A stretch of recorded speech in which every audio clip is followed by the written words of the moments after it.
Salve, salve, galera! Sejam bem-vindos a mais um episódio do nosso podcast Desconecta Podcast. Desconecta de tudo que você está fazendo aí agora ao redor, fica ligado com a gente. Preste bastante atenção, porque a gente vai ter um convidado especial aqui.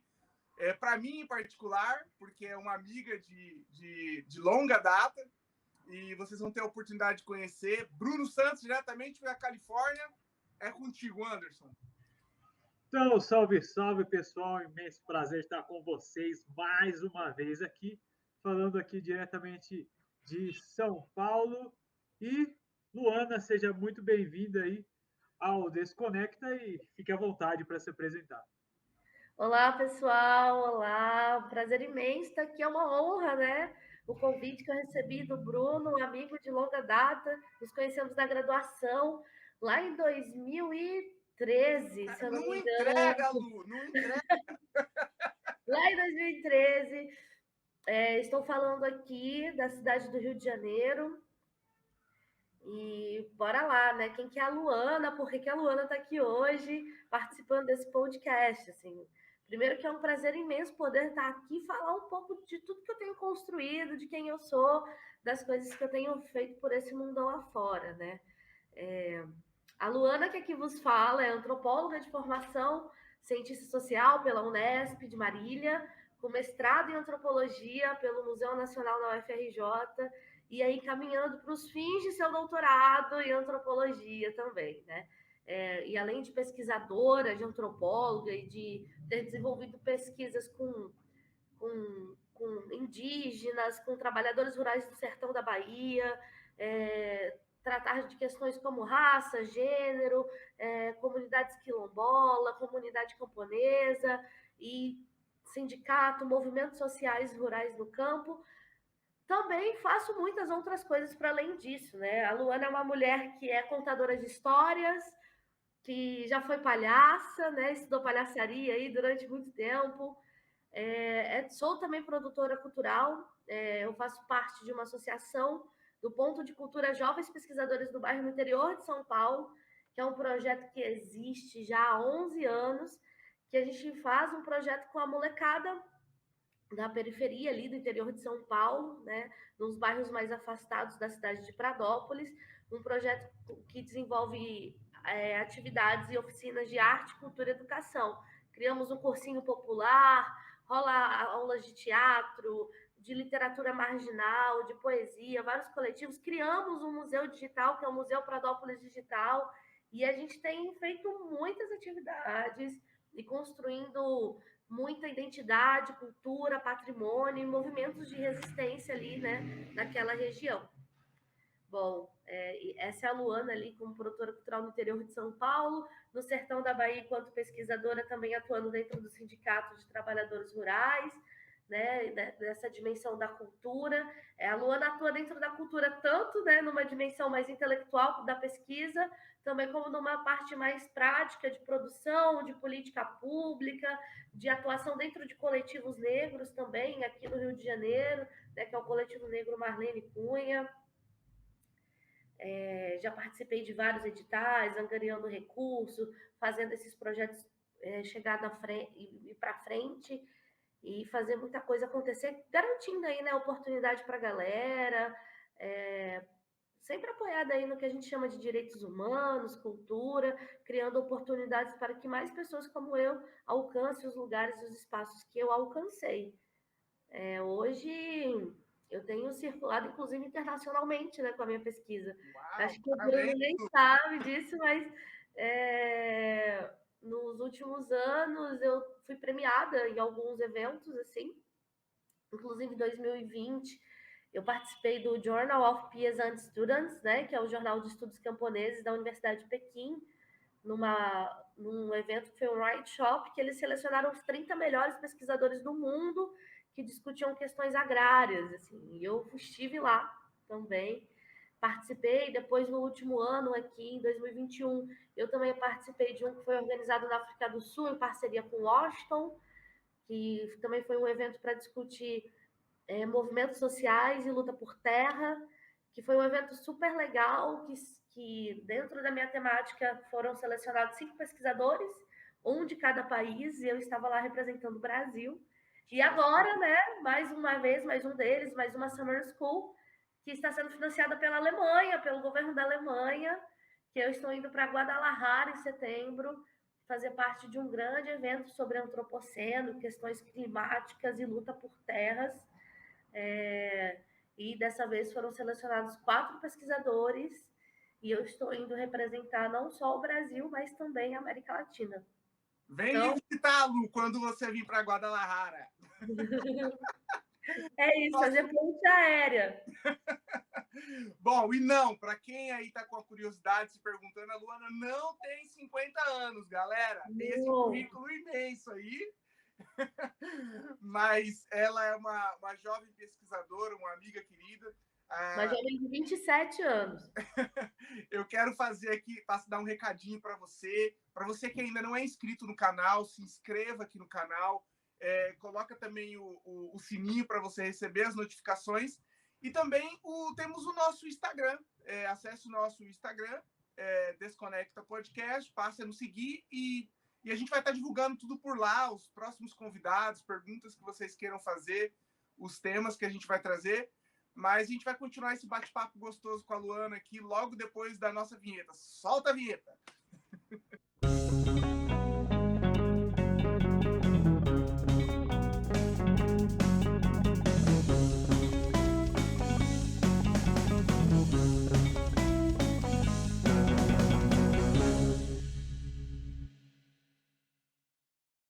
Luana do céu, há quanto tempo? E você com esse currículo enorme, imenso e esplêndido. Eu ali no convívio diário com a Luana, eu sempre soube que a Luana ela seria uma excelente pesquisadora, porque ela era uma excelente estudante, uma menina diferenciada.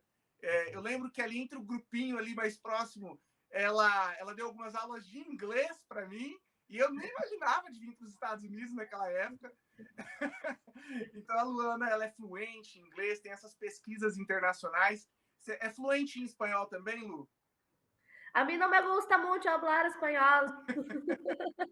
E eu fiquei super curioso para saber um pouco mais sobre as suas pesquisas, seus estudos, trabalho, atualizar aí para a gente. Fala um pouco para a gente, Lu, como que está sendo o que você faz exatamente aí no Rio de Janeiro hoje. Eu não sabia que você estava no Rio de Janeiro. É uma falta minha, porque eu não sou muito... Eu posto muita coisa no Facebook, Instagram e tal, tô tentando ali um engajamento, mas eu mesmo, eu não fico muitas horas lá dentro. E eu não estava sabendo que você estava no Rio de Janeiro. Fala um pouco sobre como que você foi parar aí, né? Porque você terminou a graduação e daí você foi direto pro Rio de Janeiro, ou teve alguma coisa... E fala um pouco sobre o seu trabalho que você desenvolve aí no Rio de Janeiro pra gente, que a gente está curioso. Conto sim. Essa história é ótima, assim. Na verdade, eu amo contar porque, além dela ser muito divertida, é um sonho muito antigo, assim. Como que eu paro no Rio de Janeiro? Porque, primeiramente, como diz meu avô, eu sou uma mulher do trecho, eu tenho um corpo solto no mundo, né? Eu estou no Rio, mas daqui a pouco eu estou na Bahia, daqui a pouco eu estou no interior de São Paulo, daqui a pouco eu estou em outro país, eu estou sempre transitando por aí. Mas de onde eu vim? É preciso. Eu gosto muito de marcar esse lugar. Eu venho da Bahia, né? Minha família é nordestina, do sertão da Bahia, é de lá que eu venho. Eu fui criada, nasci e fui criada no interior de São Paulo.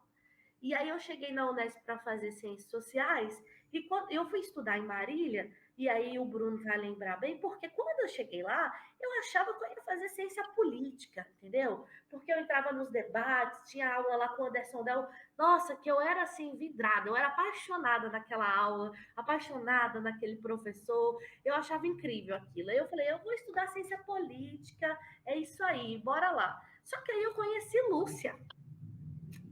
Fascinante, E aí, essa mulher me desmontou inteira. Eu fui fazer ciências sociais sem saber o que era antropologia. Para começar esse nome, né, gente? Tu chegou alguém assim, eu sou antropóloga. As pessoas me olham assim com aquele olhar de dúvida, quê? O que é isso? O que tu faz? Assim? E até para explicar, às vezes eu sempre me repenso. Aí eu tenho um amigo, que é Wagner, que estudou comigo na graduação, que ele diz uma coisa que é belíssima, eu acho belíssima. Wagner sempre diz assim: antropologia é a ciência que inaugura as dúvidas. A antropologia inaugura a dúvida, ela reinaugura a dúvida, ela te coloca em contato com o outro no mundo para se descobrir no próprio mundo e nos outros mundos que podem existir no mundo. E eu acho isso demais, parece redundante, mas ao explicar para vocês vai ser muito interessante. E aí eu me apaixono pela antropologia, eu achava aquela professora ótima, e aí eu olhei para ela e disse: eu quero ser parecida com essa mulher.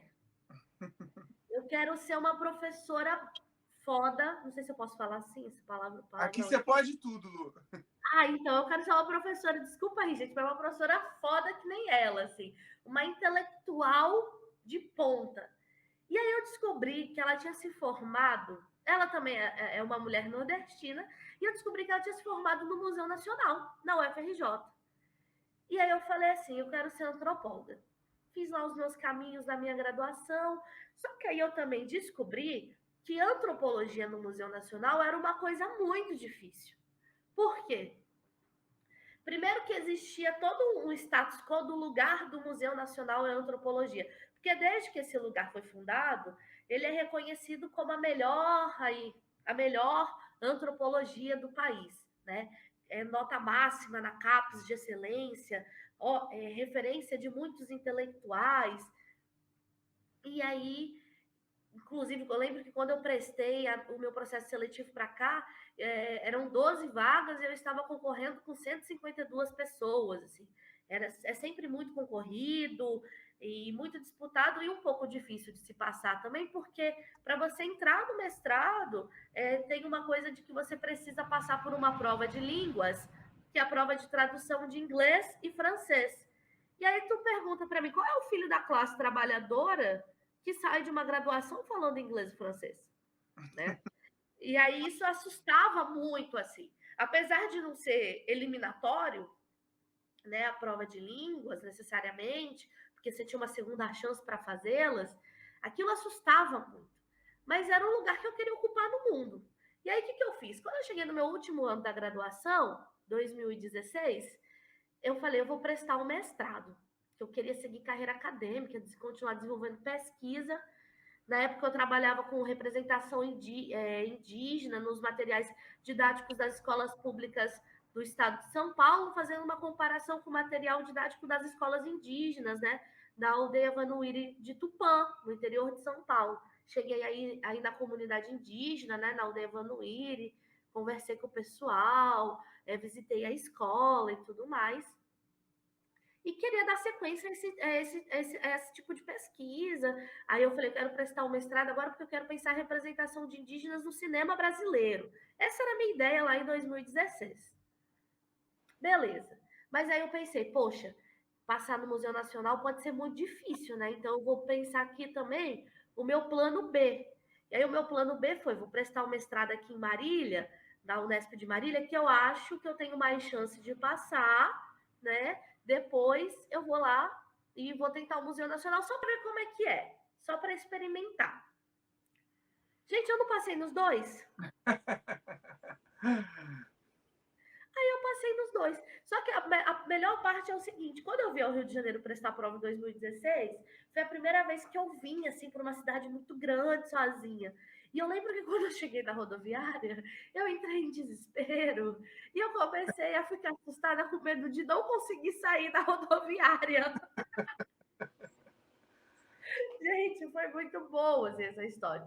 Mas aí deu tudo certo. Eu vim, fiz a prova, aí passei para a segunda fase, para a terceira, para a quarta, e depois usufruí de ações afirmativas e fui selecionada. Fiquei muito feliz, vim para cá com a cara e com a coragem, passei no mestrado, fiz o meu mestrado, e quando eu cheguei aqui, eu adoro isso, assim, essas surpresas que a vida me dá. Eu cheguei na Unesp pronta para estudar ciência política e a vida foi lá e falou assim: não, você vai ser antropóloga. E aí eu fui fazer antropologia. Cheguei no Museu Nacional, certa de que ia estudar a representação de indígenas no cinema brasileiro. Pergunta se eu estudei. Tu estudou? Porque eu não estudei isso, não. Eu fui pesquisar é outra coisa.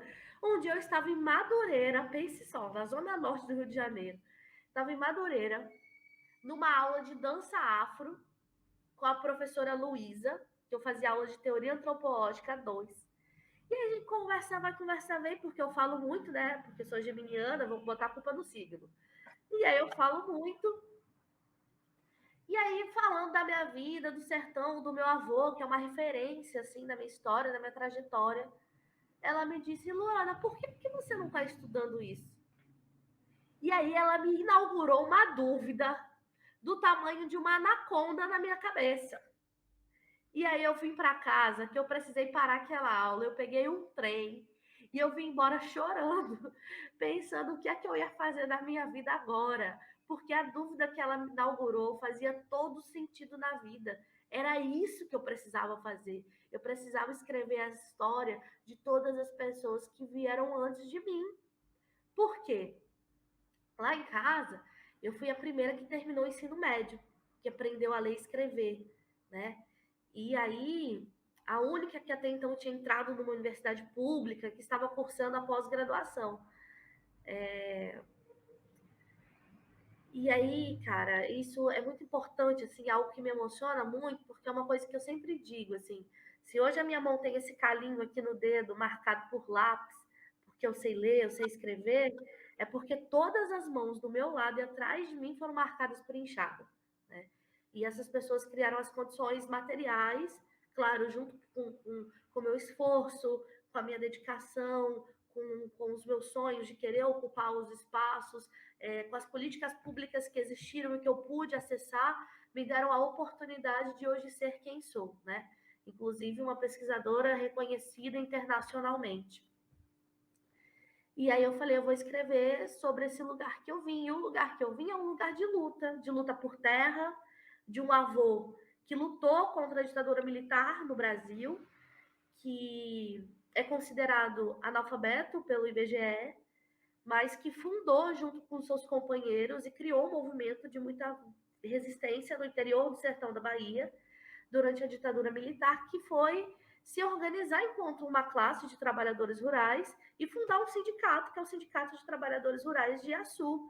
Esse sindicato, ele começa a ser organizado em 1975, ele fica 2 anos na clandestinidade e só em 1977 ele pode ser legalizado e fundado oficialmente, né? O pessoal tinha que se reunir em noites de lua cheia, no meio da mata, para poder se organizar e pensar a luta, né? E você me pergunta, mas que luta é essa? Por que eles faziam isso? Contra o que eles estavam lutando, né? Eles lutavam contra uma família específica, né? Que era um grande latifundiário ali, e eles eram meio que donos da cidade. Eles eram conhecidos como família do gatilho, né? Eles mandavam e desmandavam em tudo. Então, esses trabalhadores, eles eram poceiros. O que são poceiros? Eram pessoas que trabalhavam na terra, que tinham suas casas ali, mas que pagavam posse dessa terra para esses caras, para essa família. E aí, só que essa família não tinha meio que o documento da terra, era uma coisa muito estranha, era uma relação muito confusa com esses trabalhadores, e também era uma relação muito abusiva. Mas em que sentido abusivo? Por exemplo, as pessoas não podiam construir casas de alvenaria. As pessoas tinham que construir casas de pau a pique e palha, porque o que era o poder ali? O que mandava? Era o palito de fósforo. A partir do momento que aquela família não quisesse mais aqueles trabalhadores ali, era só botar fogo na casa. E isso aconteceu com muitas casas, inclusive com a casa de um de nossos amigos, né, que é o Dedé e a Marinalva. Queimaram também já o roçado do meu avô, a polícia chegou para prender ele algumas vezes, e foi, assim, várias lutas. Você tá falando assim. De que ano aí, Lu? Eu estou falando dos anos 70, de meados dos anos 70. E aí, o interior do Brasil estava acontecendo muito esses movimentos de resistência no campo, né? Com os trabalhadores rurais, com a população indígena também. E por quê? Em 1963, Um ano antes do golpe da ditadura militar, que foi em 1964, os trabalhadores rurais conseguiram passar no Congresso a Carta de Direitos dos Trabalhadores Rurais, que naquele momento estava completamente à solta, assim, né? Sem nenhum tipo de garantia por conta do regime político que a gente vivia no tempo. E aí eles lutavam por essas garantias que eles já haviam há muito tempo discutindo. E aí, para tentar amansar, com muitas aspas, porque esse é o termo que a galera usa, né, na literatura, na história, o povo e essas rebeldias que estavam muito efervescentes também nos interiores do país, eles convidaram, teve todo um projeto de se convidar, de trazer para o Brasil padres europeus, para tentar amansar o povo. Só que o que eles não contaram é que eles esqueceram, né, do ponto de vista da história, é que esses padres estavam vindo da Europa de um contexto de Revolução Francesa, de Revolução Burguesa, que os ideais de igualdade, de liberdade, de fraternidade estavam pulsando. Inclusive, a própria igreja já estava no movimento de teologia da libertação, né? Com uma visão mais progressista da coisa. E aí, quando essa galera chega aqui, e no caso lá em Açu, que é a cidade onde eu pesquiso, chega o padre João Lizarardi, que era um padre espanhol, e vê o pessoal vivendo naquela situação, né? E muita situação também de fome, miserabilidade, e muita gente, assim, em constante violência com relação a essa família. Ao invés dele amansar o povo, ele ajuda essa galera a se organizar dentro de um movimento. É ele que fala para o pessoal, vocês precisam se organizar dentro de uma categoria. A saída é fundar um sindicato. E quando você estuda os movimentos sociais do campo, sobretudo lá na Europa, na França, rola muito esse movimento, né? De sindicalismo, de sindicalização do pessoal. E como que essa ideia é trazida para cá nessa perspectiva de juntar essa categoria. E aí ele começa a ajudar esses camponeses, por muitas vezes, protegendo eles, botando para dormir dentro da igreja, né? Marcando batizados e reuniões em comunidades estratégicas, para que depois dessa atividade religiosa eles pudessem se organizar para fazer reuniões políticas, né?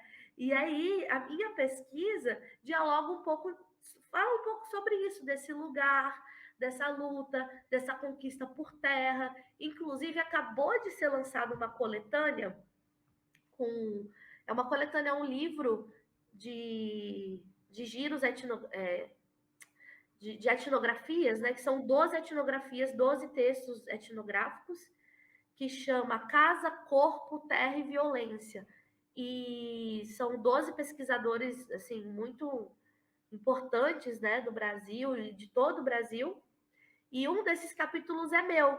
E eu conto um pouco dessa história, assim, desse movimento de como que, ao queimar essas casas, a essa família de latifundiários queimar essa casa como uma tentativa de acabar com essa luta, quando os trabalhadores se organizavam em forma de mutirões para reconstruir essa casa, era uma resposta de que estou refazendo a luta, não vamos desistir, e de como que um povo forte, unido era forte e feliz. E como que nesse refazimento, né, de ataques e contra-ataques, eles vão conseguindo a garantia de muitos direitos, que desemboca depois na garantia dessas terras, que o INCRA chega e demarca, né? E até hoje o sindicato existe, até hoje o sindicato é muito importante e é uma área, uma região de conflitos e que conquista muitos direitos, assim. Se naquele tempo eles estavam muito ferrenhos na luta pela terra, hoje a luta é sobretudo pela água. Interessante, bacana, bacana, muito bacana. Na parte do meu pai, o Anderson, do nosso avô, eu não sei quanto o Anderson está inteirado disso, mas nosso avô também é da região ali da Bahia, acho que, eu não me lembro, Vitória da Conquista, eu não lembro exatamente, cidade pequena, próxima ali de Vitória. Você se recorda disso, Anderson? Você sabe a região exata do... Nós de cabeça não sei não. Interessante, bacana isso. E assim, essa história não é uma história localizada só em Açu. Esse tipo de movimento aconteceu em muitos outros lugares, sabe? E são histórias, teve várias vezes, assim, da galera se entrincheirar mesmo para lutar, de prenderem o carro do presidente do sindicato e os trabalhadores organizados irem marchando da zona rural até a delegacia na cidade e tirar no braço o carro de dentro da delegacia. Inclusive crianças e mulheres participando da atividade, ocupando as ruas, tirando o carro no braço de dentro da delegacia e dizendo que a luta não ia parar, que eles iam continuar, que eles estavam lutando, sobretudo, por direitos humanos, assim. E aí é muito legal. Isso é a minha pesquisa, falando do lugar de onde eu vim, né? Enquanto intelectual, enquanto de pesquisa de mestrado e doutorado. Aqui no Rio de Janeiro, meu trabalho é com trabalhadores rurais, mas eu trabalho diretamente num projeto do Estado do Rio de Janeiro, que é uma política pública para se construir saneamento rural, né? Então, eu trabalho em 11 municípios do Estado do Rio de Janeiro, em 94 localidades rurais.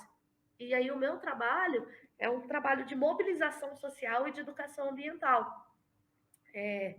Eu passo por esses territórios, conversando com essas pessoas, falando sobre o projeto, que projeto é esse, que é um projeto de tratamento de esgoto doméstico, né?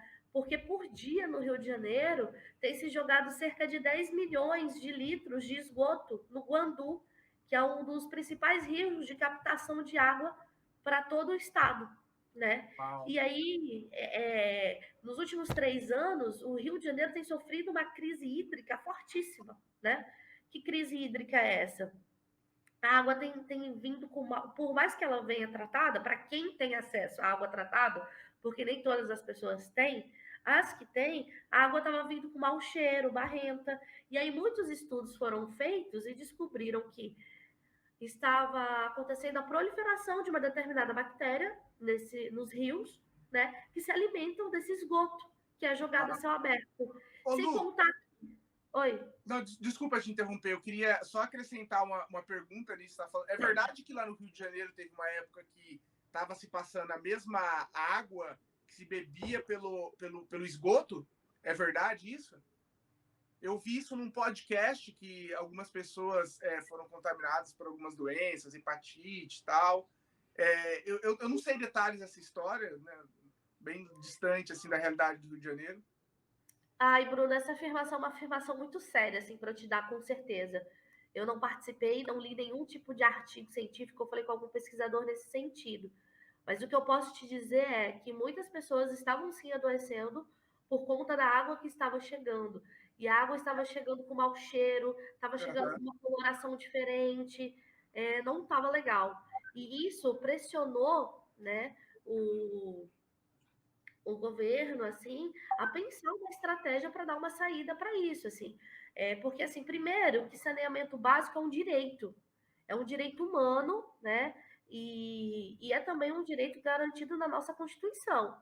E, além disso, em 2020, aconteceu um marco legal do saneamento básico no Brasil, que foi aprovado no Congresso Nacional. E esse marco legal do saneamento diz que até em 2026 a gente precisa sanear todo o Brasil, sobretudo as áreas rurais e as favelas, porque são as áreas que contêm menos, né, acesso a saneamento básico. Assim, eu passei por casa de pessoas, eu passo por casa de pessoas que no fundo da casa tem um riacho, um riozinho, que na verdade é puro esgoto a céu aberto. Aquilo é um grande vetor de doença. Onde não tem saneamento básico, a mortalidade infantil é maior. Onde não tem saneamento básico, os casos de dengue são maiores. Onde não tem saneamento básico, as pessoas sofreram mais com a pandemia da Covid-19, né? E assim, falar sobre saneamento básico é falar sobre economia, sobre saúde, né? Sobre desenvolvimento, sobre produtividade desses trabalhadores. Então, é urgente que um projeto como esse aconteça.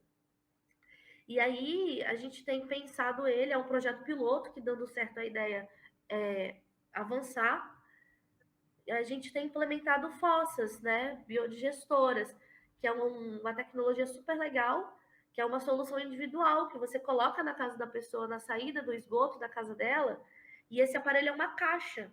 grande, assim, parecido com uma caixa d'água, só que ele é soterrado, ele é colocado embaixo, né, na terra, no chão, na saída do esgoto da casa da pessoa.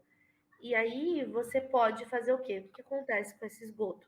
Quando ele cai na caixa, ele passa por 2 filtros. Um filtro são bactérias que comem esses resíduos, e o outro que é um filtro que vai tratar esse esgoto. Essa água que vai sair de lá, ela vai sair limpa, com mais de 80% de tratamento.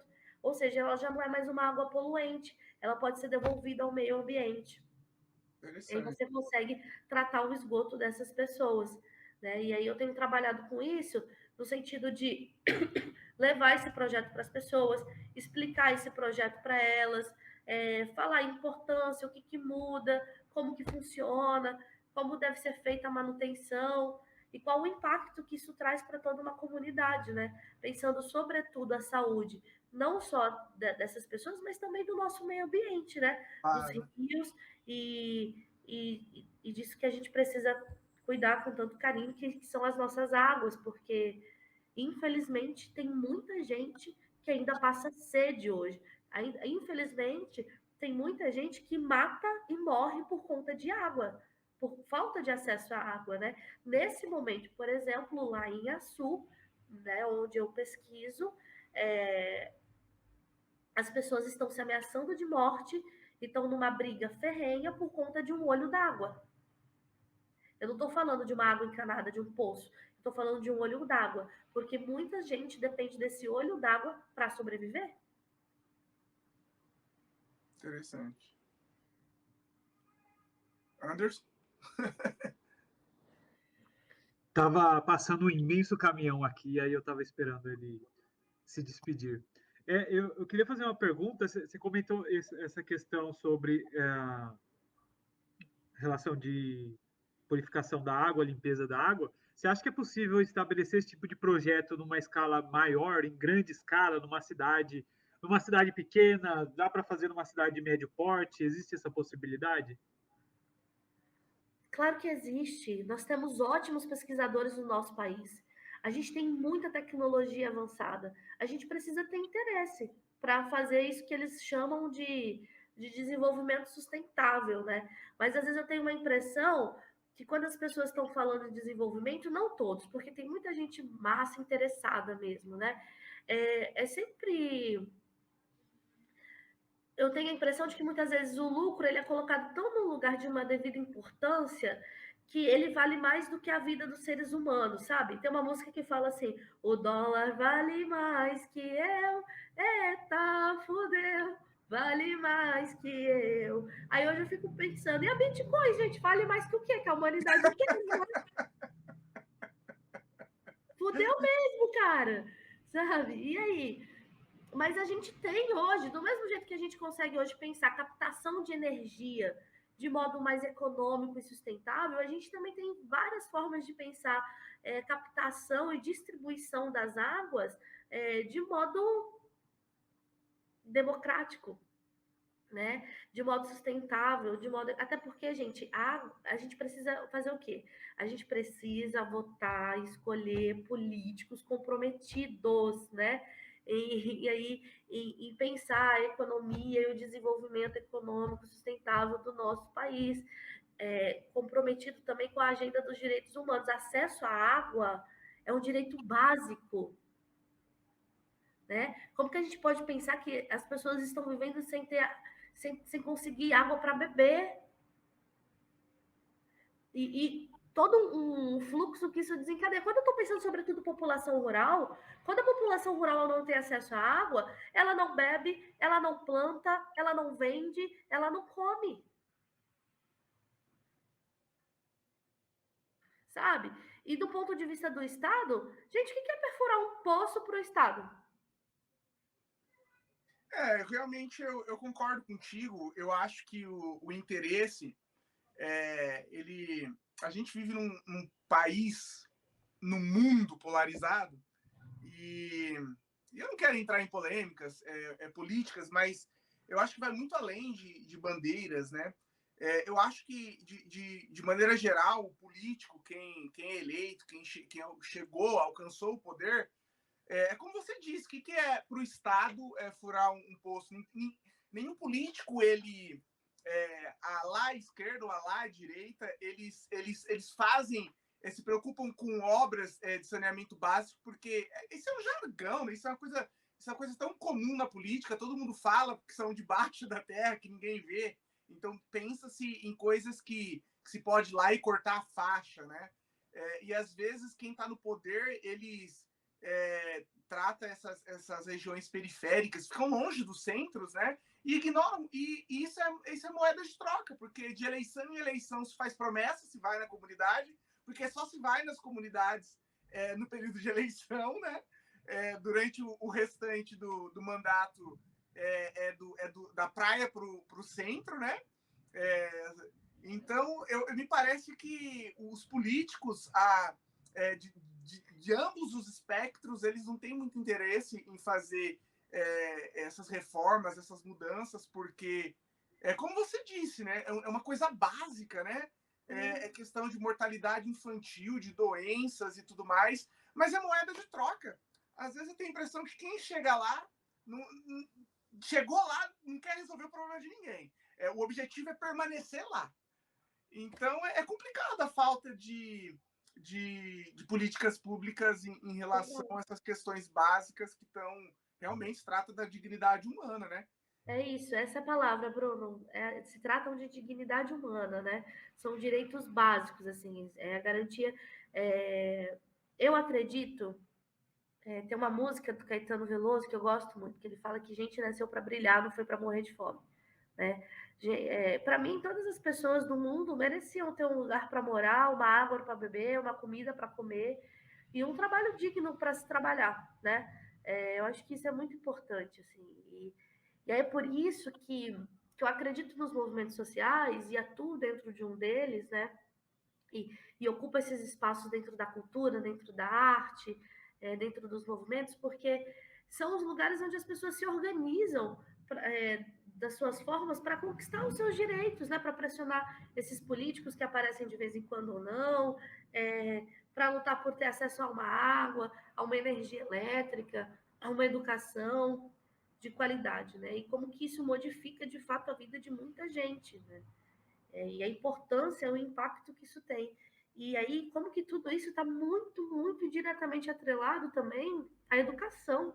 Porque quando você investe na educação, e quando essas pessoas, por exemplo, pessoas como eu, que vêm desse lugar, chega dentro da universidade e elas conseguem entender e se apropriar dos mecanismos, sobretudo burocráticos, né, de como que essa coisa toda funciona, essas pessoas conseguem apropriar isso e ir atrás de conquistar e garantir os seus direitos, né, dentro dos próprios mecanismos do Estado, assim. Por exemplo, durante a minha pesquisa, lá no interior da Bahia, assim, também com essas questões que eu consigo escrever, né, melhor hoje por conta dos estudos, a gente já aprovou muitos projetos sociais que garantiu dinheiro, que abriu e conquistou oportunidade para muita gente, né? Por exemplo, no ano passado que eu estive lá, no meu campo em Açu, aprovei um projeto de R$308 mil para agricultura familiar, né? Foi emprego durante um ano para 25 famílias, produzir alimentos sem veneno, que foi comprado pela prefeitura para abastecer a merenda escolar de todo o município. Uau, que massa! Né? O projeto esse ano veio em R$1 milhão, porque ele deu muito certo no ano passado. Se a gente tivesse mais iniciativas assim, faria diferença na vida de muitas famílias. É lógico que a gente precisa de decisões no âmbito macro, né? A nível federal, mas essas iniciativas elas são muito bacanas, ver 25 famílias aí sendo afetadas diretamente, né, por um trabalho assim. É porque essas iniciativas do micro são elas que cutucam esse macro e faz o dinheiro chegar. Por isso que precisa dessa organização, por isso que precisa dessas pessoas instruídas e, sobretudo, as pessoas locais, porque elas reconhecem as suas reais necessidades.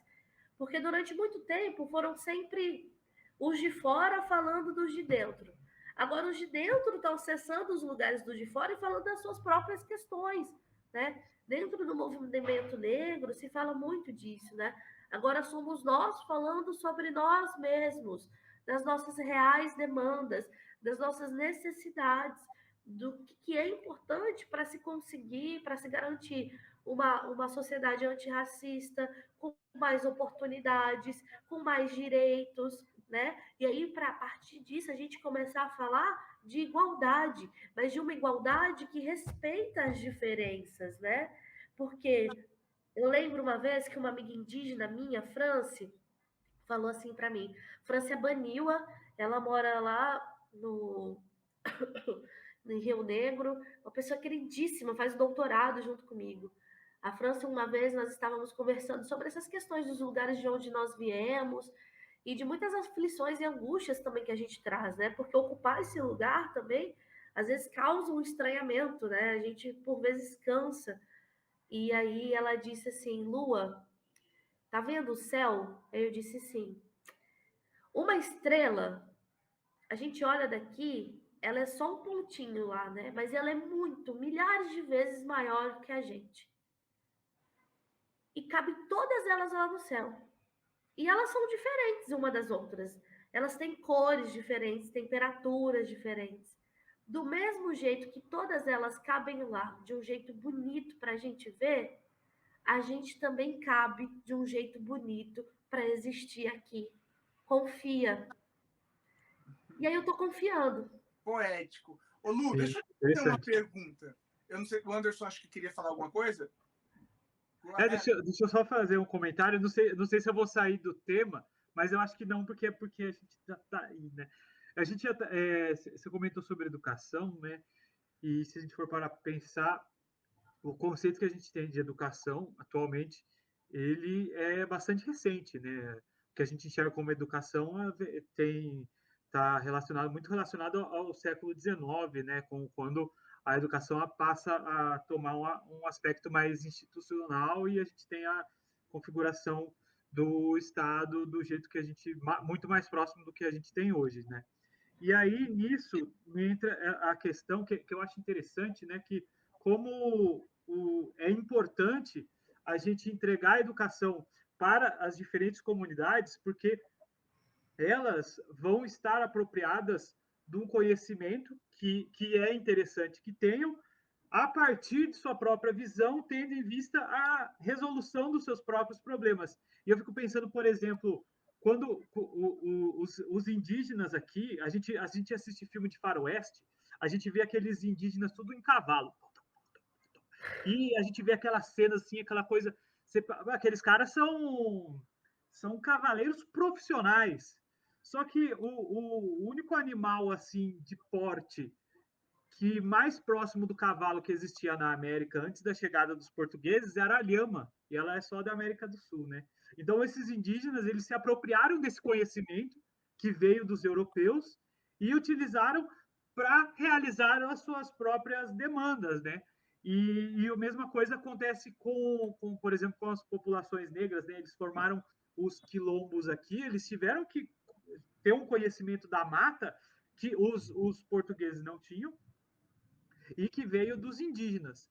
E aí a gente tem toda essa apropriação do conhecimento que eu acho extremamente importante. Tanto é que quando a gente pega, por exemplo, os bandeirantes, que são figuras defenestradas dentro da história do Brasil, mas eles eram muito menos portugueses do que necessariamente brasileiros. Tanto é que a grande maioria deles nem falava o português, eles falavam a língua comum, que era o tupi, né? Então, a gente tem essa questão de mistura, de apropriação de cultura, de miscigenação cultural mesmo, e eu acho que é fundamental que a gente essas pessoas, que as pessoas sejam incentivadas a adentrar dentro do ambiente acadêmico, porque a partir do conhecimento que o ambiente acadêmico proporciona, as relações que ele pode oferecer,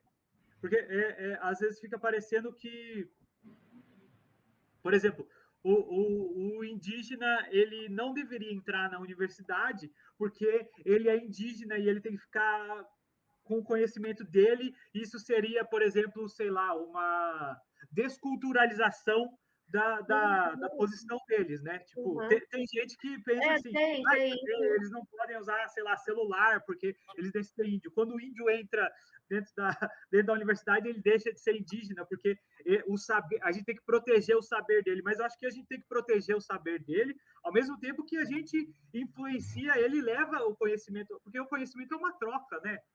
Isso, na verdade, é isso que eu ia falar. Não só o conhecimento é uma troca, a relação humana é uma troca. Né? Eu só existo enquanto humano me fundando no outro. Quem sou eu sem o outro? A minha construção diária enquanto ser humano é uma produção constante diária de alteridade.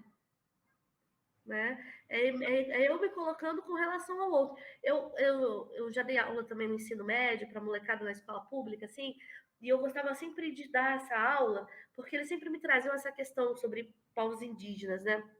Mas, ô professora, índio com celular? Não é índio. Eu falei, porque vocês aprenderam tudo errado. Não é nem índio, é indígena. Entendeu?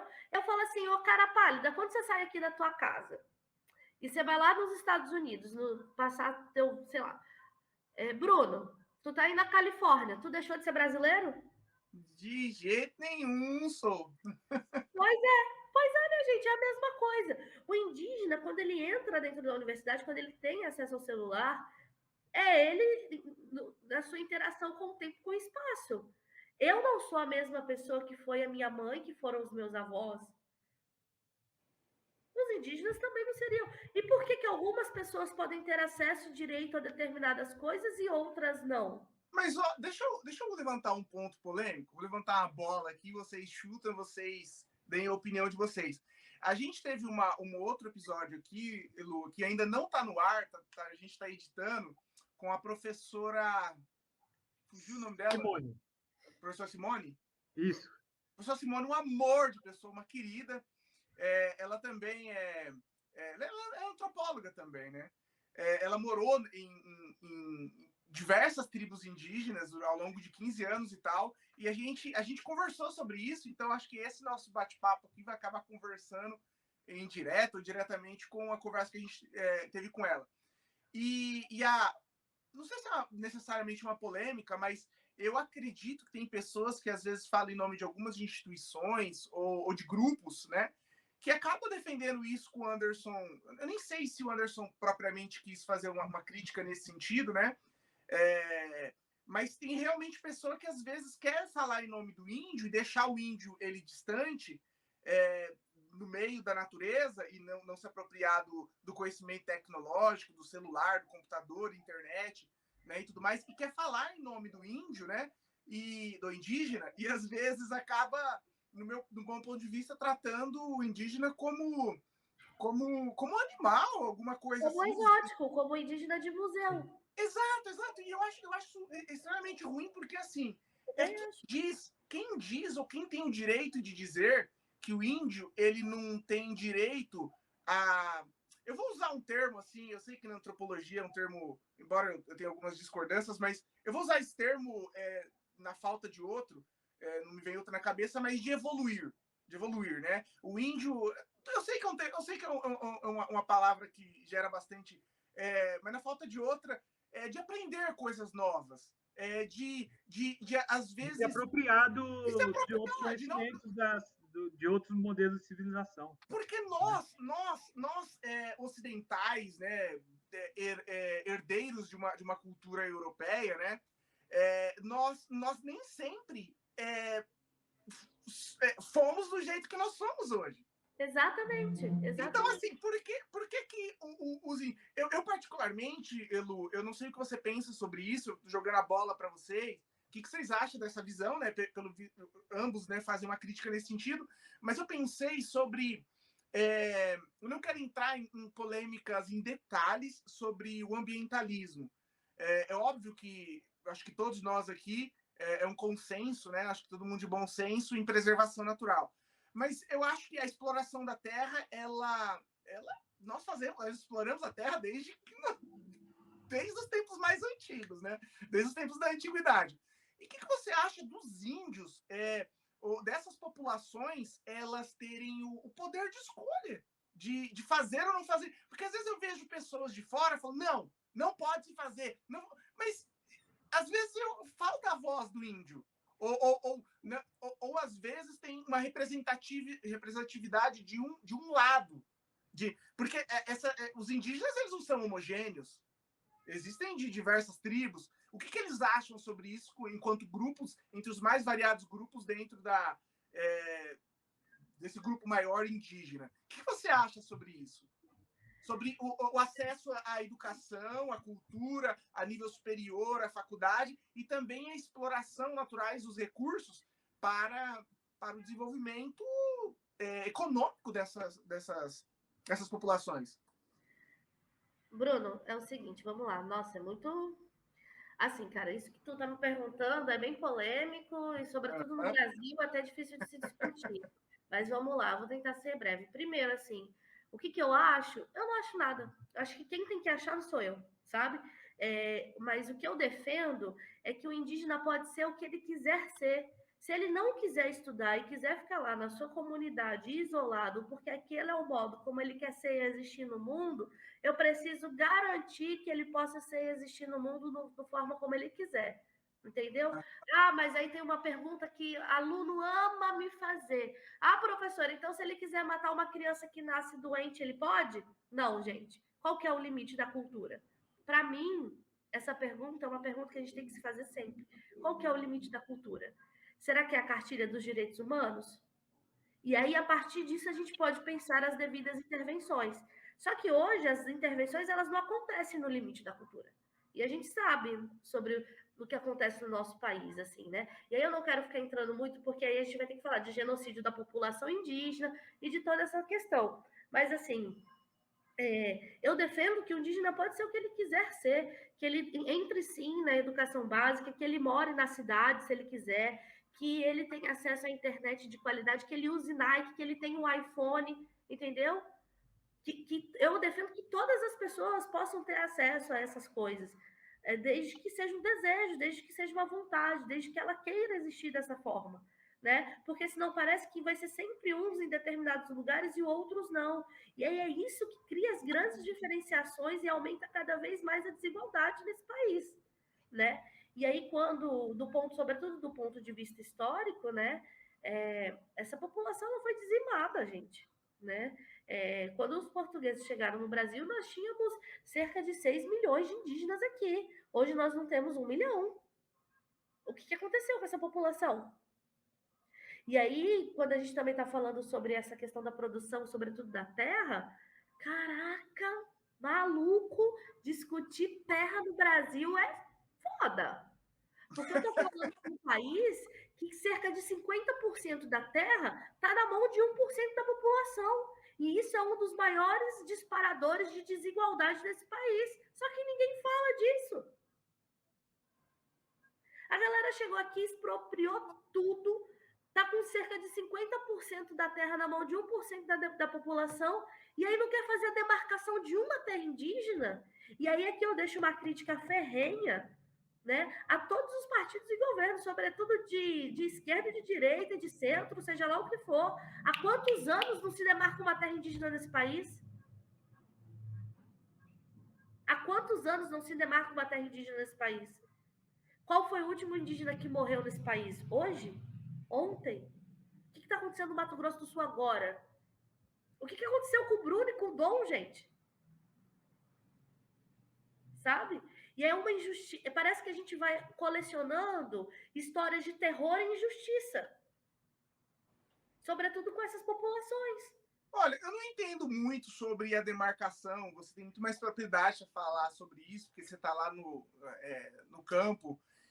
Mas, assim, eu fico pensando, para além da demarcação e a manutenção do que já existe. E às vezes eu fico pensando, Lu, eu não sei se você já teve a oportunidade de vir aqui nos Estados Unidos. Você já esteve aqui?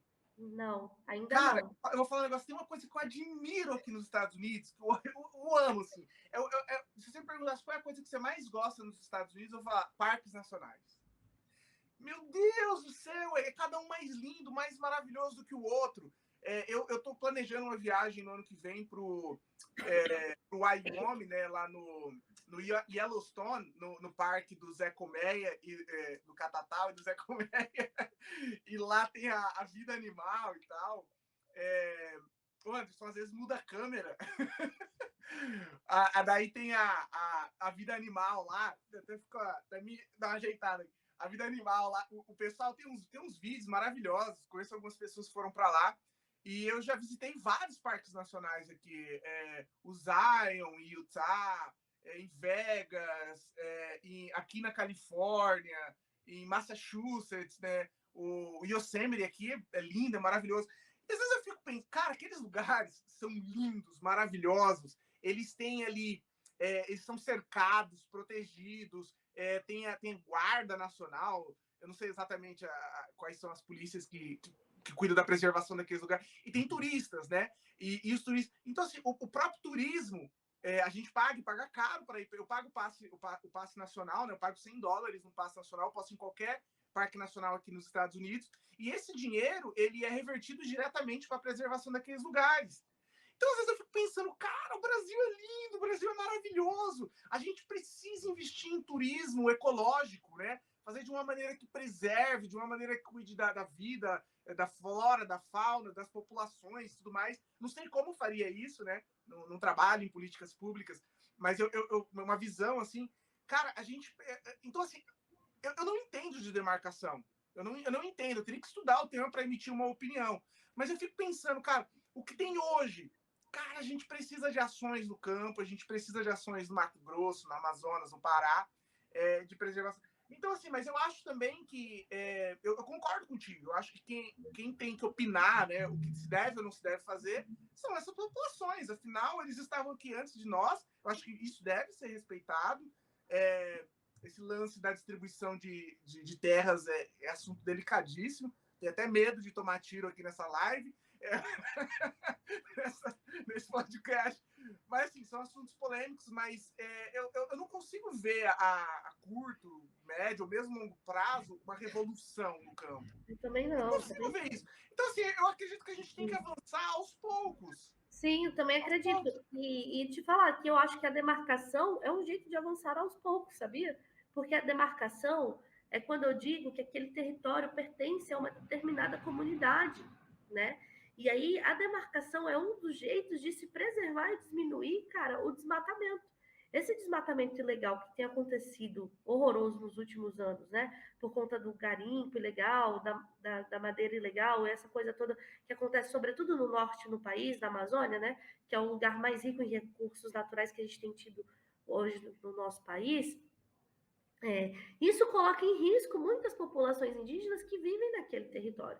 Né? As populações indígenas são consideradas os grandes guardiões da natureza por si só, mas desde sempre eles também viveram em relação com a natureza, né? Na sua produção, extraindo dali as suas medicinas, as suas curas, caçando, pescando, colhendo, a produção agrícola e tudo mais. Essa galera tem muito conhecimento, mas será que a gente já se organizou para parar, para escutá-los, para pensar quais ideias que eles têm, chamá-los para construir coletivamente as políticas públicas, garantir que essas pessoas cheguem nos espaços de poder para emitir as suas opiniões, e aí junto com eles a gente possa pensar, inclusive, projetos de turismo ecológico, de desenvolvimento econômico e de toda essa parada, sabe? Porque muitas vezes eu acho que a gente ainda olha para eles como selvagens, como atrasados, como contra progresso. E aí isso dificulta a manutenção disso tudo, inclusive de pensar políticas públicas mínimas, assim, de garantir que já está na lei desde 1988, que é a demarcação das suas terras. Né? E demarcar terra indígena não vai contra a produção econômica brasileira de jeito nenhum. Demarcando terra indígena, a galera vai continuar produzindo soja, vai continuar tendo pasto e vendendo por commodity a dólar no mercado internacional. Essa galera vai continuar sendo rica, sabe?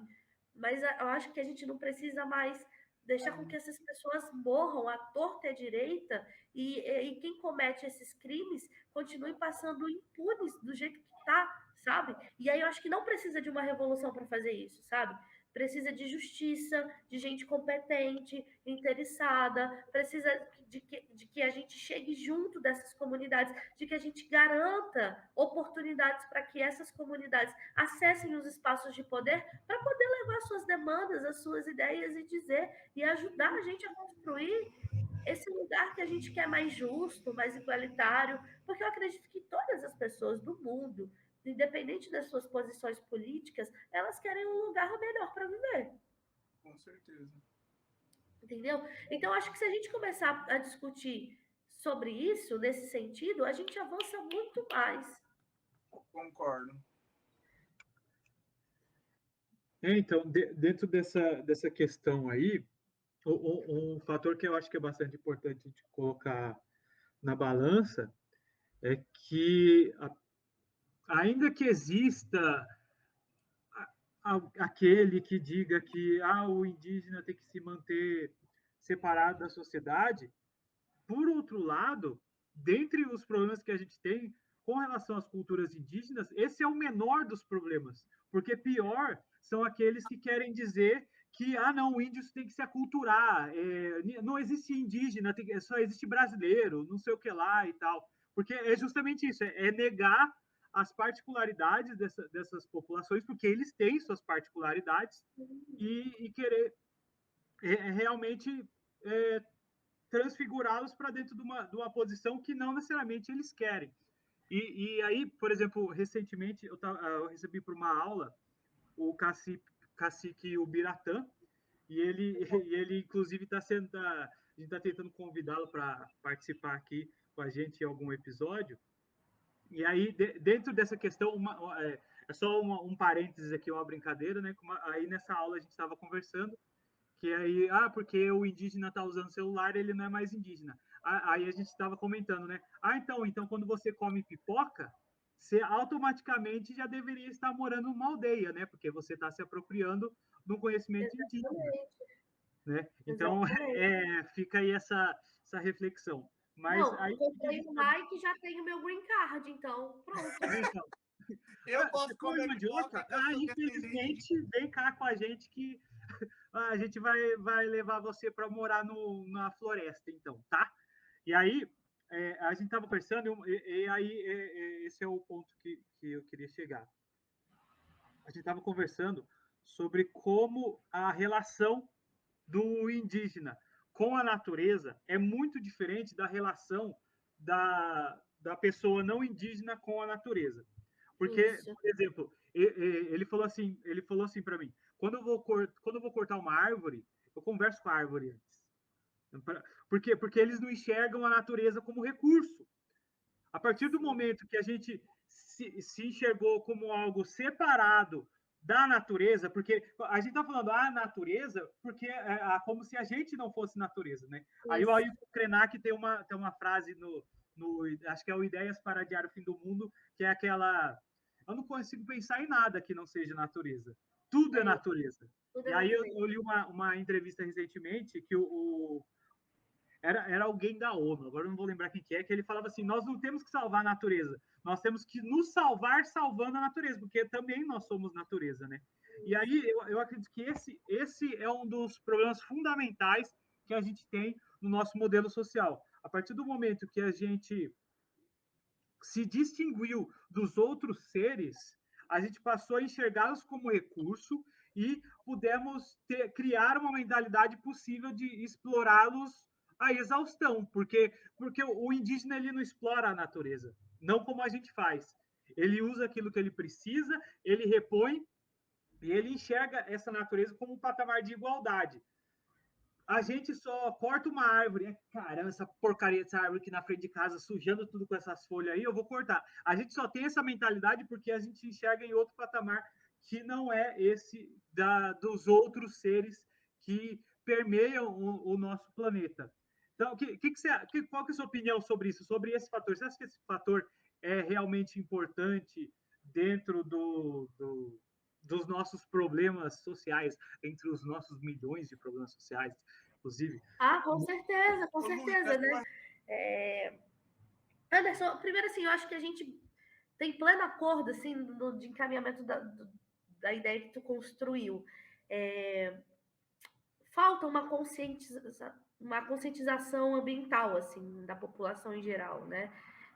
A gente internalizou muito aquela ideia do topo da cadeia alimentar, de que nós estamos em cima, uma ideia muito evolucionista e também europeia de se construir a sociedade, a ciência e as coisas, que o ser humano ele se colocou no centro do mundo e aí ele ficou ali numa posição tão egoísta de achar que ele é o super poderoso, né? E aí ele esqueceu que ele cria super-heróis, mas que heróis são criação dele, que não é uma realidade, né? E que, na verdade, esse movimento todo que a gente tem vivido, as mudanças climáticas, essas pandemias todas, essas doenças todas, estão diretamente ligadas, né, com essa nossa relação desequilibrada com o meio ambiente. E a gente se esquece que nós fazemos parte dele, né? Os indígenas falam muito, eu cuido da terra porque a terra cuida de mim. Então, eu vivo dentro de um movimento de cooperação, de circularidade. E aí, quando eu estou lá na zona rural com os trabalhadores rurais, eu também vejo muito isso. A relação de cuidado com os animais, com a água, com as plantas, o modo das mulheres pensar, os usos, né?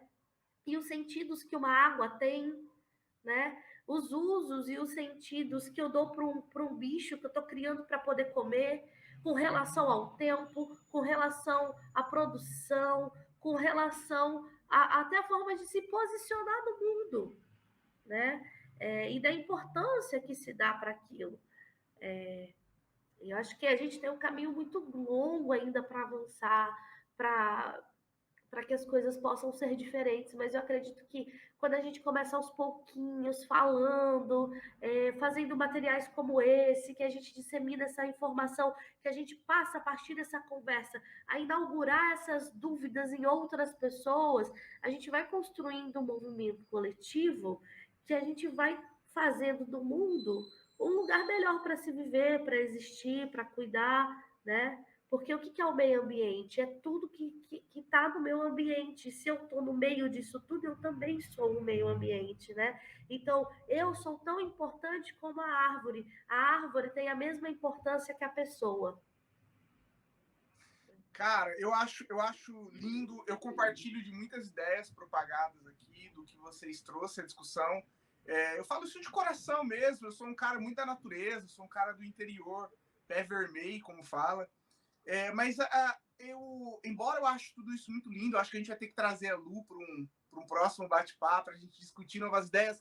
Mas eu só trazendo um contraponto, né? Talvez uma visão mais... Eu não sei se eu diria realista. Se eu dissesse que era realista, eu estou dizendo que a de vocês não são realistas. Então, eu não queria usar esse termo, mas uma ideia mais... mais dura, sei lá. Porque às vezes eu fico pensando, eu vejo na Alemanha, por exemplo, agora, né, que o país ele é liderado por 3 partidos lá, né? 3 frentes, né? Ambientalista, esquerda e mais um. Tava vendo uma entrevista sobre isso, né? E a Angela Merkel, ela tinha cancelado aqueles projetos lá nucleares e tudo mais. E às vezes eu fico pensando dentro de porque assim, infelizmente ou felizmente, acho que a atribuição aí vai ficar muito de quem vê, do modo que vê. O mundo ele seguiu numa direção que eu acho muito difícil retroceder. Com certeza eu sou a favor da preservação, com certeza eu sou a favor de políticas de energia limpa, ecológicas, o plástico, como a gente conversou em outro bate-papo. Eu acho que quem ignora esses problemas, né, essa realidade, tá meio fora da casinha. Isso aí, existe muitos documentários, existe muita informação de como isso afeta a nossa vida, inclusive o nosso DNA, como foi a nossa conversa. Mas eu fico pensando de um modo, quem é que vai parar Alexandre o Grande? Quem é que vai parar o Putin? Sabe, às vezes eu fico pensando que o mundo ele não é homogêneo. O mundo não tem uma visão hegemônica. E também talvez só uma forma de totalitarismo mundial, talvez uma organização supranacional, aonde iria impedir que pessoas como os Putin da vida, como Alexandre o Grande, Napoleão, chegassem ao poder. Somente uma ditadura global conseguiria impedir. Democracias não conseguem, porque a democracia é a visão de um líder e desse líder representado por uma população. Então eu fico pensando assim, como a gente fazer a gente continuar convivendo com a natureza, nós fazemos parte da natureza, mas pensando em questões econômicas complexas. Eu não sou um capitalista selvagem, sabe? Até mesmo porque eu sou pobre. Eu acho que defender o capitalismo, o senhor capital, né? Os donos de terra no mundo inteiro, você sendo da classe, eu não vou usar nem o termo proletariado, né, para não rolar uma identificação, mas da classe meio de sobrevivente mesmo, né, de trabalhar. É classe trabalhadora. Então, a classe trabalhadora. Então, assim, mas eu fico pensando, como conciliar tudo isso com, às vezes, países dessas disputas de commodities, a nossa locomoção, a gasolina, cara, no Brasil, aqui nos Estados Unidos. Então, isso é uma questão tão complexa. Eu acho lindo tudo isso que vocês trouxeram. Eu compartilho dessa visão. Eu gostaria de que a vida ela fosse mais simples. Eu gostaria de que a gente dependesse menos de máquinas. Eu gostaria de que a gente dependesse menos da exploração do planeta, né? Que nós fôssemos mais... como que é aquele termo da pessoa que vive um estilo de vida mais minimalistas?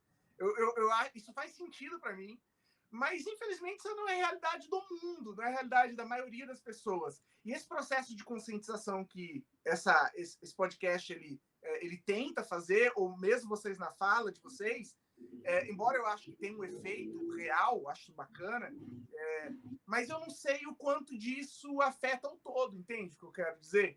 Eu não sei o quanto isso muda a realidade nacional e internacional, a nível planetário. É delicado isso, é complicado. A gente teria que conversar horas e horas sobre isso, e eu tenho certeza que a gente nunca ia esgotar, né, esse assunto. Só trazendo um outro olhar, um contraponto, para a gente pensar. Desculpa cortar, tem um fator interessante que é só um complemento baseado em informação real, recente, que é que eu vi uma análise, se eu não me engano, estava relacionada à ONU, sobre o quanto que a guerra da Ucrânia, a invasão da Rússia, a invasão da Ucrânia por parte da Rússia, vai influenciar negativamente as políticas ambientais de toda a União Europeia. Uhum. Né? Porque no mundo real o buraco é mais embaixo. Isso está em pauta lá, né? Pois é. Lu, você quer fazer as considerações finais? A gente gostaria que você voltasse outras vezes para a gente continuar, porque tem muito assunto. Eu adorei a sua linha de pesquisa, eu achei muito interessante. Eu acho que tem muita coisa aí que você pesquisa, que o nosso público aí se interessa, acha curioso, iria gostar de saber, eu também, particularmente, né? A gente vai ter que remarcar isso aí, pô. Claro, estão a postos, é só convidar. Mas eu queria te responder só uma coisa. Existe um jeito, sim, de fazer isso tudo que você questionou. Legal. Continuar disputando a democracia. Continuar disputando a democracia sempre. Sempre continuar disputando a democracia. Porque a gente não vai mudar tudo de uma hora para outra. Mas cada política pública nova que passa, mais um indígena dentro da universidade, mais um negro que não morre, mais uma pessoa que avança, pode parecer comum para algumas pessoas, mas para determinados mundos, para determinados grupos, é uma revolução. O meu avô me ensinou uma coisa que pode só parecer poético, mas que para mim é muito realista. O fim do mundo chega todo dia para muita gente. A gente precisa aprender como é que se amanhece. Bonito. Então é isso, cara. Bora amanhecendo. A gente sabe de todos esses problemas que já existem, eles estão aí. E eu tenho duas opções. Ou eu aceito e vamos aí, espera a minha morte chegar, ou eu não aceito, me incomodo e vou buscar criar mecanismos, oportunidades, jeitos, pensamentos e formas de tentar fazer diferente. Eu acho que o colocar-se em movimento já é muita coisa. E aí, quando eu me movimento, outras pessoas se movimentam junto comigo, a gente vai disputando essa democracia nesses contrapontos todos que você colocou e a gente vai avançando. E com isso a gente vai mudando a vida e a realidade de muitas pessoas. Foi isso e o movimento dessas pessoas que me fizeram ser uma pessoa letrada, que entra numa universidade pública, que fala hoje inglês, francês, espanhol, que depois é reconhecido internacionalmente pela sua pesquisa, que atua em movimentos sociais que trazem muitas contribuições para muita gente. Pô, criei um cursinho popular com uma galera super massa durante a pandemia. Botei 6 pessoas dentro da universidade pública. Show de bola. Uma galera foda, assim, sabe? De famílias de baixa renda, de situações de vulnerabilidade, que vão poder construir outras coisas, que vão se apropriar de conhecimentos, que vão devolver para suas comunidades depois. E aí a gente vai fazendo pequenas revoluções no micro, que a gente vai cutucando o macro e disputando a democracia e fazendo as coisas acontecer. Então, acho que esse é o caminho, continuar fazendo, continuar inaugurando dúvidas, porque pensamento é isso, pensamento é choque para a gente se estranhar no mundo e se colocar em movimento. E aí, quando a gente movimenta a roda do mundo, a roda gira, girou, e a gente vai girando junto. Aí não tem mais volta, não tem mais volta. Massa, que gostoso. Eu concordo contigo, eu só espero a gente conseguir fazer isso antes da gente destruir o planeta e tentar colonizar Marte. Eu também. Essa é a minha esperança. Eu fico pensando, né, tipo, esse tipo de discussão que a gente está tendo aqui, provavelmente ela era muito semelhança do que, por exemplo, existia o que, por exemplo, o Luiz Gama estava fazendo na época dele, sabe? E aí a gente pensava, não, aí os caras pensavam, por exemplo, caramba, será que a escravidão vai acabar um dia? Será que a gente vai conseguir ainda ter algum tipo de abolição? Será? E aqueles caras no Haiti, eles conseguiram alguma coisa? Será que algum dia a gente vai conseguir alguma coisa aqui para a gente também? E no fim a gente está avançando, né? Será que um dia as mulheres iriam votar? Isso. Como assim? A gente está fazendo. Isso me lembrou até aquela frase do Fernando Birri, que o Galeano que popularizou, né? A utopia está lá no horizonte. Eu me aproximo um passo, ela se afasta um passo. Então, quanto mais eu ande, não importa, ela vai estar sempre distante. Mas para que serve a utopia? Para a gente continuar caminhando, né? Então, eu acho que essa discussão é isso, né? A gente está dando passos aqui, a gente não está parado, e é isso que importa. É isso. Ai, gente, muito obrigada. Foi muito legal bater esse papo aqui com vocês. Eu amei participar. O podcast é incrível. Eu desejo assim, muita prosperidade e sucesso para vocês. Quero acompanhar, inclusive, quando sair aí, quando os próximos que rolarem. Vocês sempre convidam uma galera muito massa, né? Muito foda, muito competente, interessantíssimo, assim. Ficaria dias e horas assistindo o podcast de vocês. Parabéns pelo projeto. Obrigado. Muito legal estar aqui participando. Super top voltar. Um dia a gente pode falar só de questões de cultura, né? De projetos sociais na cultura, políticas públicas na cultura, porque a gente está vivendo um momento muito revolucionário no Brasil nesse sentido, né? Acabamos de passar aí o Lei Aldir Blanc, Paulo Gustavo, e o quanto que isso vai mudar muita coisa para a gente, né? E é isso. Estamos atuando em várias frentes para fazer desse mundo um lugar mais justo e gostoso para se viver. Continuar amanhecendo. Vamos continuar amanhecendo. Gostei, Lu. Obrigado Foi uma honra receber você aqui. Obrigado por contribuir com esse nosso projeto. E nos vemos aí no próximo bate-papo. Combinado. Muito obrigada, gente. Foi um prazer imenso. Desculpa aí qualquer coisa, falo demais, mas eu espero que tenha sido produtivo. Não, com certeza. Não, foi excelente. Muito obrigado. E eu vou dar um até a próxima, porque com certeza a gente vai chamar de novo. Muito obrigado. Obrigado. Beijão. Beijo, Brasil, Califórnia.